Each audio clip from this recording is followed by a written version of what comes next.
People here are confused that how they should build and where. Where is a bigger question now because there are hundreds of platforms to build it. Yeah. What do you think about this problem? OpenAI, DeepSeek, Anthropic, all of these companies are basically the foundations. They are building the AI brain. Now, on top of that, there is second layer, which is platforms.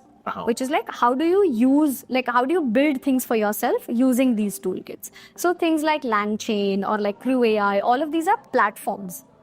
On top of that, there are tools, which are just, you use them. So ChatGPT or Canva or, Midjourney and all of these are basically the application layer, right? Like you just directly consume that product. Correct. So if your goal is to build the top part, right? Like you want to build an app that does something using AI, then try to find the right fit for your app in that platform category. Now, things that you might want to do is one, look at integrations. Like Zapier, for example, it integrates with a bunch of tools, let's say like 200 tools, right? You have to assess if those integrations make sense for you.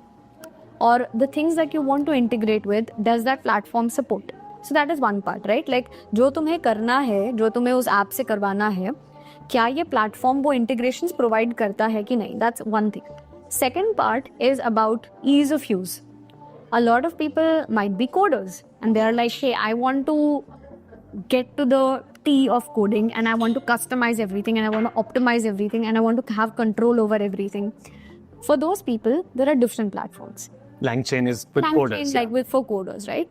But for people who are like, hey, I'm not a coder, but I have a great idea and I want to go with it and I want to build the app, go use tools like Gumloop and Zapier, which basically gives you no coding AI tools to do that.